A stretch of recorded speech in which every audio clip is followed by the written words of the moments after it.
السلام علیکم ویورز، ایک نئے ویڈیو کے ساتھ آپ کے سامنے حاضر ہوں۔ اس پہ ہم بات کریں گے، اور ٹاپک چل رہے ہیں پاکستان کے اندر سیاست کے، جیسے آڈیو لیکس ہوئی ہے اور مذاکرات چل رہے ہیں، اور شاہد فرحان عباسی صاحب کا بیان کیا تھا اور اس میں وہ کیا کہنا چاہ رہے تھے۔ آڈیو لیکس ثاقب نثار صاحب کے بیٹے کی ہوئی،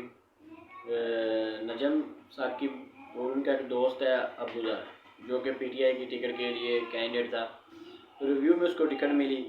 اس کی کوئی آپس میں بات ہوئی، کیونکہ جہاں تک میری انفارمیشن ہے اور رائے ثاقب صاحب ہیں، لور رنگ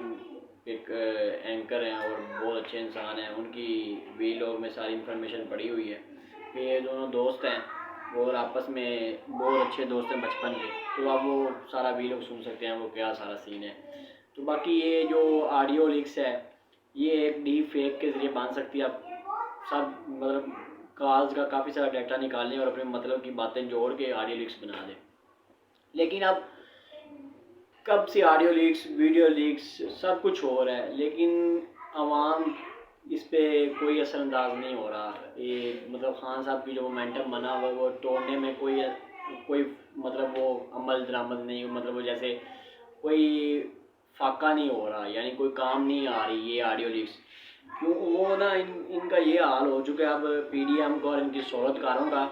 کہ اگر یہ وہ پنجابی میں کہنا تتے توے تے بہ کے بھی خان دے خلاف گل کرن نا، بھی کہن نہیں خان جھوٹا جے، تے لوگوں نے پھر بھی نہیں مننا، کیونکہ اس طرح کی انہوں نے اپنے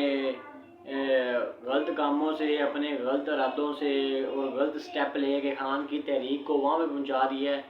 کہ ابھی یہ خود پچھتا رہے ہیں کہ ہم نے کیا کیا ہے۔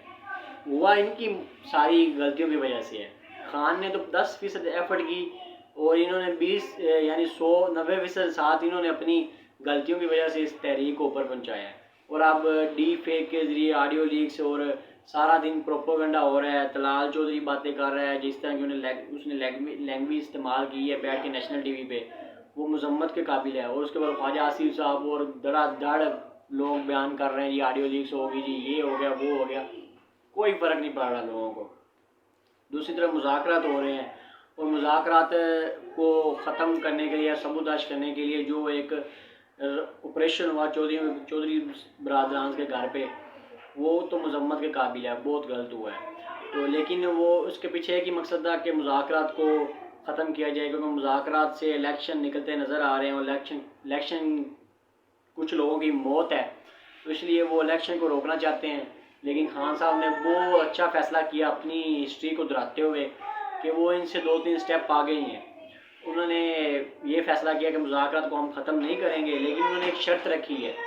شرط ایسی ہے جیسے ہم اگر کسی کے ساتھ کوئی بزنس کرتے ہیں یا کسی کے ساتھ ہم کوئی لین دین کرتے ہیں، تو وہ کہتے ہیں بیانہ دے دو بھائی، تاکہ آپ کی جو سیریس ہے، آپ سیریس ہو کہ نہیں اس کام میں، وہ اس کو پتہ چل جائے مالک کو، کہ آپ بیانہ دے دیتے ہو، وہ سمجھتا نہیں یار یہ پارٹی سیریس ہے۔ اسی طرح کی خان صاحب نے ایک شرط رکھی ہے کہ آپ اسمبلیاں تحلیل کریں گے، اور اس 14 تاریخ سے پہلے تو الیکشن ایک ساتھ ہو جائیں گے، نہیں تو پھر عدالت کا تو حکم آ ہی رہا ہے، اس پہ عمل درآمد ہوگا۔ اور اسمبلیاں تحلیل بھی خان صاحب نے آئین کے مطابق کروانی ہے، ایک ترمیم کروا کے، یعنی آئین کو بائی پاس نہیں کرنا۔ ان کی تو سٹرگل 27 سال کی یہی ہے، قانون کی بالادستی اور آئین کی بالادستی کہاں تک ہو سکی یہ ایک الگ ٹاپک ہے،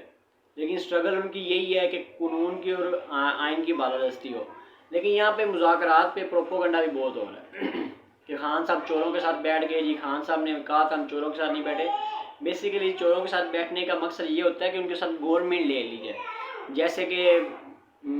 پیپل پارٹی اور نون لیگ نے لی ہوئی ہے، اور باقی سب ان کے ساتھ سہولت کاروں کے جو مورے ہیں وہ ملے ہوئے ہیں ان کے ساتھ، یہ ہوتی ہے چوروں کے ساتھ بیٹھنا۔ خان صاحب نے چوروں کے ساتھ نہ بیٹھنے کی ایک مثال دی ہوئی ہے۔ جب طاہر القادری صاحب نے چیرنگ کراس پہ ایک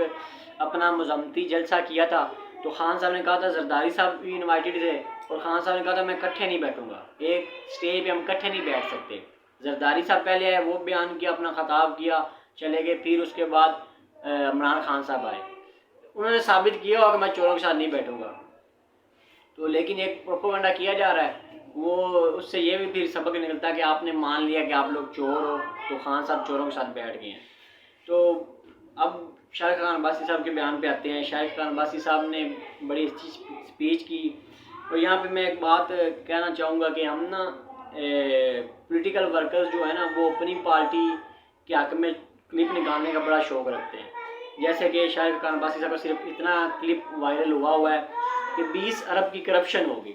باقی انہوں نے کچھ اچھی باتیں کی ہیں لیکن عمل درآمد نہیں ہوتا ان پہ۔ جیسے کہ انہوں نے بات کی صوبے بننے چاہیے، جیسے کہ انہوں نے بات کی بلدیاتی نظام ہونا چاہیے، کالا باغ ڈیم کی بات کی انہوں نے، انصاف کی بات کی، لیکن ایمانداری کی بات کی، لیکن یہ سب باتیں کرنے کی ہیں، عمل درآمد کوئی بھی نہیں کرتا، چاہے وہ شارق خان عباسی صاحب ہوں، چاہے وہ عمران خان صاحب ہوں۔ ان کو گورنمنٹ ملی، خان صاحب کو بھی کچھ باتیں انہوں نے کی وہ پوری نہیں کی، وہ کون سی اس پہ بات کریں گے، لیکن باتیں تھیں جو کچھ پوری نہیں کر سکے وہ۔ ایسے ہی شارق خان عباسی صاحب آپ کے پاس بھی گورنمنٹ تھی، آپ نے بھی نہیں پوری کی۔ کالا باغ ڈیم کے لیے آپ بھی کچھ کر دیتے، بلدیاتی نظام مضبوط بلدیاتی نظام ہونا چاہیے، ایسے لولا سا بلدیاتی نظام نہیں ہونا چاہیے، عوام کا پیسہ لگا دو، اختیارات ان کے پاس ہوں ہی نہ۔ آپ بات کر رہے ہیں صوبوں کی، جب آپ گورنمنٹ میں تھے آپ نے کب ایسا کوئی کام کیا، کوئی ترمیم کروائی، کوئی اسمبلی میں بل پاس کروایا صوبوں کا؟ صوبے بہت ضروری ہیں، پنجاب اتنا بڑا صوبہ ہے، اس کو ایک وزیر اعلیٰ چلا سکتے، لاہور میں بیٹھا وزیر اعلیٰ بکر سکر اور لیا یہاں کے کہاں دیکھ سکتا ہے وہاں پہ کیا ہو رہا ہے؟ کسی کو کیا پتا؟ سیکٹری سارا دن لاہور میں بیٹھے رہتے ہیں، ان کو کیا پتا کیا ہو رہا ہے بکر میں یا اندر اس میں شہروں میں، چھوٹے شہروں میں کیا ہو رہا ہے، کوئی ان کو علم ہی نہیں ہوتا۔ کتنی ناانصافی ہے۔ پنجاب کو تو 3 حصوں میں تقسیم ہونا چاہیے، سندھ کے بھی تقریباً 2 حصے ہونے چاہیے، چھوٹے چھوٹے صوبے بنے، ڈویژن لیول پہ۔ خان صاحب نے تو کہا ہوا ہے، میں تو چاہتا ہوں ڈویژن لیول تک اختیارات جائیں، تو پھر اس کے لیے تو پھر وہ صدارتی نظام ضروری ہے، اس کے ساتھ بلدیاتی نظام آئے۔ اس نظام میں آپ ڈیلیور نہیں کر سکتے، شارق خان عباسی صاحب کہہ رہے تھے اس نظام میں ہم ڈیلیور نہیں کر سکتے، تو پھر لے آؤ بھائی صدارتی نظام، جو ایک اچھا نظام ہے، اس میں ایک بندے کے پاس اختیارات ہوں گے، 5 سال وہ ڈیلیور کرے گا، لوگوں کو پتہ چلے گا اس نے ڈیلیور نہیں کیا، وہ نئے لوگوں کو لے آئیں گے۔ لیکن باتیں کرنے تک ہے نا آپ لوگ صاحب، کوئی پرفارم کرنے، کوئی مطلب عمل درآمد نہیں کرنا چاہتا۔ شارق خان عباسی صاحب خود ایک اچھے بزنس مین ہیں، کروڑوں روپے ٹیکس دیتے ہیں، لیکن اپنے دور حکومت میں پی آئی اے کو نہیں بنا سکے اچھا، اپنی تو ایئر بلوئنگ کی بڑی اچھی چلتی ہے۔ اور یہاں پہ انہوں نے ساتھ بات کی، ایک بات کی انہوں نے سمجھ نہیں آئی مجھے نا اس کی نا،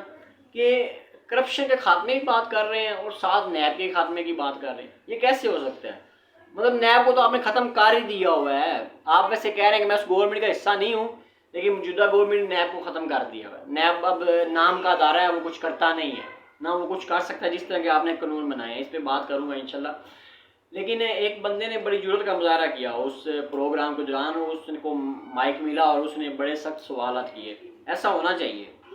اس نے پوچھا بھی آپ باتیں تو بہت بڑی کر رہے ہیں، لیکن آئین میں لکھا ہوا ہے 90 روز میں الیکشن ہو، لیکن الیکشن سے آپ لوگ بھاگ رہے ہو۔ بھی آپ کو شکست نظر آ رہی ہے تو آئین کو کیوں توڑ رہے ہو؟ عدالتوں پہ آپ چڑھ دوڑے ہو اور بات کر رہے ہو دوسری طرف عدالتیں اپنا فیصلہ نہیں منوا سکتی۔ بھی آپ لوگ فیصلہ نہیں مان رہے ہو، اسی لیے عدالتیں بیچاری دیکھ رہی ہیں، اینڈ تک جا رہی ہیں وہ کہ کوئی درمیانی رستہ نکل آئے، لیکن آپ لوگوں کا پورا ارادہ ہے کہ خانہ جنگی کی طرف ملک کو لے جاؤ، لیکن الیکشن نہ کروانا، کیونکہ وہ شخص آ رہا ہے جو ہمیں چیر پھاڑ دے گا، ہم سے احتساب کرے گا۔ تو باقی شارق خان عباسی صاحب کی کچھ باتیں اچھی تھیں، لیکن عمل درآمد نہیں ہوگا اس پہ۔ جیسی شارق خان عباسی صاحب نے بات کی، ابھی 20 ارب کی کرپشن کی باتیں ہو رہی ہیں آٹے میں، یہ اس سے زیادہ ہی کرپشن ہے، 20 ارب کی نہیں ہے، 20 ارب سے زیادہ کرپشن ہوئی ہے اسکیم کے اندر، کیونکہ وہ کہتے ہیں بڑی مشہور بات ہے کہ شہباز شریف کو اسکیم دے اور اس میں کرپشن نہ، یہ ہو نہیں سکتا۔ اگر یہ چاہتے تو ایک اچھے پروگرام جو پی ٹی آئی نے لانچ کیا شفاف طریقے سے، ثانیہ نشتر جو ایک قابل سینیٹر ہے، اس نے ایک اچھے طریقے سے اور شفاف طریقے سے، آج تک کوئی بندہ اس پہ بات نہیں کر سکا، اساس پروگرام کے تحت لوگوں کو گھر تک پیسے پہنچائے، لیکن میں اس کے بھی خلاف ہوں، میں ویسا نہیں ہونا چاہیے۔ لوگوں کو اسکل دو بھائی، آپ 12 ہزار دے کے ان کو بٹھا رہے ہو گھروں میں، لیکن ویسا اس کا فائدہ نہیں۔ آپ لوگوں کو اسکلز پروگرام دو، لوگ خود کمائیں، نہ کہ گورنمنٹ کے آسرے بیٹھے رہیں بھی گورنمنٹ ہمیں 12 ہزار دیتی رہی، ایسے تو ڈیفالٹ ہو جائے گا ہم۔ مطلب کب تک ہم گورنمنٹ کھلائے گی؟ گورنمنٹ کما تو چاہیے کچھ بھی نہیں رہی، کھلاتی رہے گی تو پھر کیا کرے گی؟ لیکن اچھا پروگرام تھا، اس میں کرپشن نہیں ہوئی، لیکن شاید اس کو ہم اڈوپٹ کرتے یہ بھی، اور غریبوں کو دیکھتے جہاں جہاں پہ غریب ہیں ان کا ڈاٹا نکالتے نادرا سے، اور ان کے میسی کے ذریعے ان کے جائز کیش میں پیسے بھیج دیتے، کرپشن نہ ہوتی۔ لیکن یہ ہماری قوم کا المیہ ہے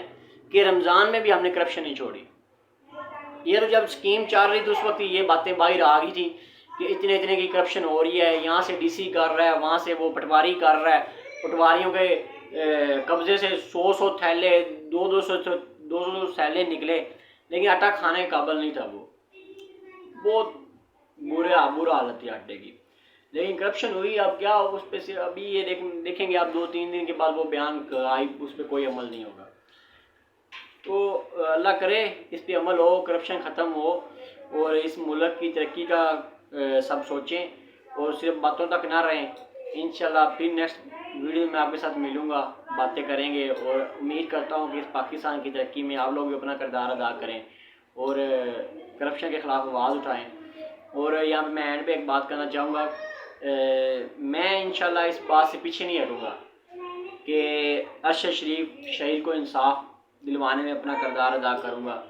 کیونکہ میں یہ جو باتیں کر رہا ہوں آپ کے سامنے، اس میں جو ہمت مجھے ملی ہے، جو میں نے اپنی سمجھ لگا اپنے آپ کو ایک کیا کہہ سکتے ہیں کہ ہمت دی ہے اپنے آپ کو کہ نہیں یہ مجھے باتیں کرنی چاہیے، تو وہ مجھے ارشد شریف شہید کو دیکھ کے ملی ہیں، تو میں اس کے لیے آواز اٹھاتا رہوں گا۔ تو انشاءاللہ اس کو انصاف دلوانے کے لیے اپنے شہید بھائی کو میں جہاں تک جا سکا جاؤں گا۔ آپ کی سپورٹ کی ضرورت ہے، اور باقی آپ کا جو پیار ملا مجھے میری پچھلی ویڈیو پہ، آپ سب کا شکریہ۔ اللہ حافظ، اللہ تعالیٰ کے حفظ و امان میں رہیں۔ نیکسٹ ویڈیو میں ملاقات ہوگی۔ السلام علیکم۔